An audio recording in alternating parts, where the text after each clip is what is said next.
Ladies and gentlemen, welcome to the channel.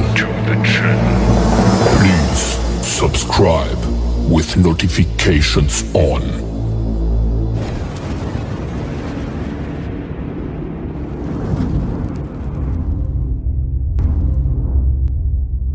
Assalamualaikum warahmatullahi wabarakatuh. Alhamdulillah rabbil alamin. Wassalatu wassalamu ala ashrafil anbiya'i wal mursalin wa ala alihi wa sahbihi ajma'in. Perkenalkan, nama saya Faya Zidanil Hakim dari Universitas Islam Negeri Imam Bonjol Padang, Fakultas Tarbiyah dan Keguruan, Prodi Pendidikan Bahasa Arab. Dengan NIM 2214020009. Kali ini saya akan membahas tentang terjadinya invasi Mongol ke wilayah Islam. Invasi Mongol terjadi pada masa pemerintahan Iltimas pada tahun 1221 Masehi. Orang-orang Mongol muncul untuk pertama kalinya di tepi Sungai Indus di bawah pemimpin mereka yang terkenal, yaitu Genghis Khan. Ia menjadikan orang-orang Mongol sebagai kekuatan politik dan militer yang terbesar di Asia.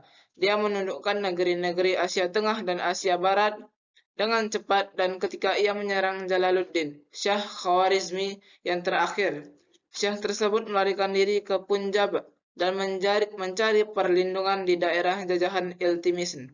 Serangan Mongol ke negeri Khawarizm dan negeri Muslim lainnya bermula dari kesalahpahaman yang terjadi akibat pembunuhan para pedagang Mongol yang sering melakukan hubungan dagang dengan Khawarizm.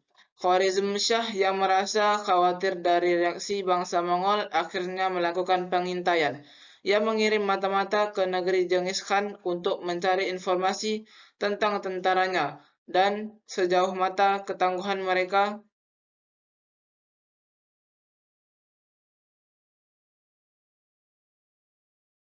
mata-mata tersebut akhirnya pulang dengan membawa berita bahwa pasukan Mongol jumlahnya sangat besar.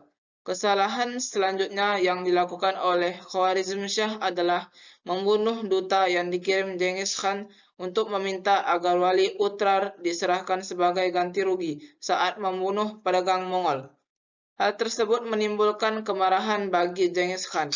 Ia pun mengirim pasukan Mongol untuk menyerang pada tanggal 10 Februari 1258. Khalifah beserta 300 penjabat tinggi negara tanpa syarat. 10 hari kemudian mereka dibunuh, termasuk keluarga Khalifah dan penduduk tak berdosa. Serangan bangsa Mongol bagaikan air bah yang sangat besar. Mereka membakar habis masjid, sekolah, dan perumahan penduduk. Mereka membunuh laki-laki, menawan wanita dan anak-anak, memperkosa wanita muslimah.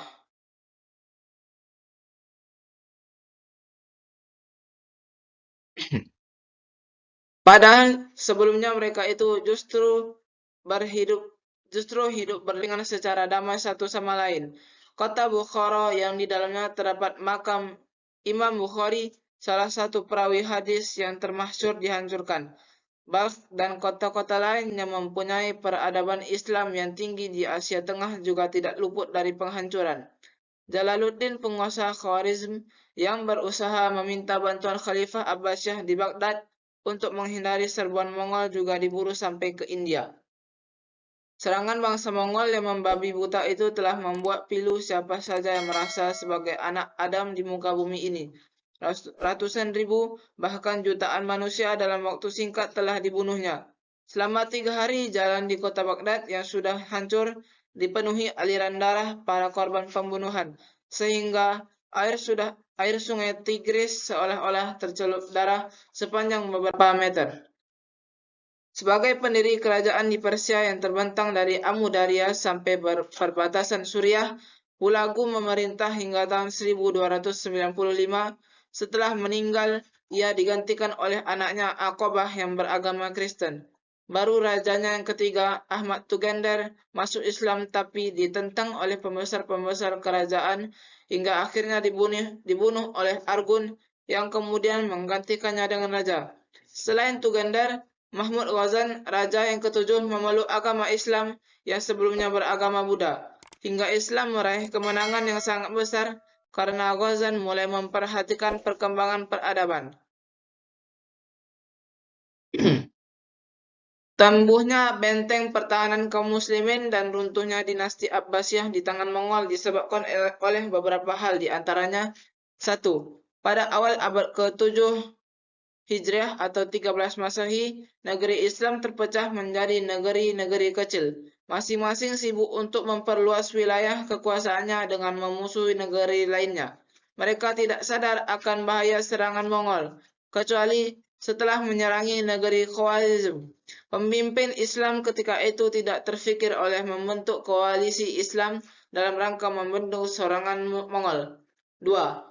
Di ibu kota Baghdad sendiri terjadi sengketa antara para petinggi negeri yang menuntut kenaikan gaji. Adanya perseteruan yang keras antara Sunni dan Syiah, banjir besar di Sungai Dijlah, keamanan yang kurang kondusif, dan terjadinya krisis ekonomi. Yang ketiga, penelantaran sistem pertanian sejak periode Abbasiyah kedua, sehingga Irak Selatan berubah menjadi tanah-tanah yang kosong yang tadinya menjadi tulang punggung penghasilan negara.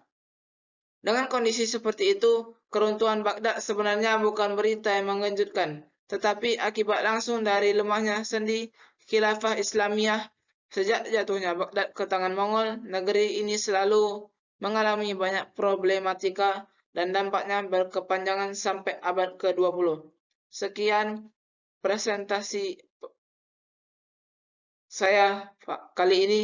Saya tutup dengan Assalamualaikum warahmatullahi wabarakatuh.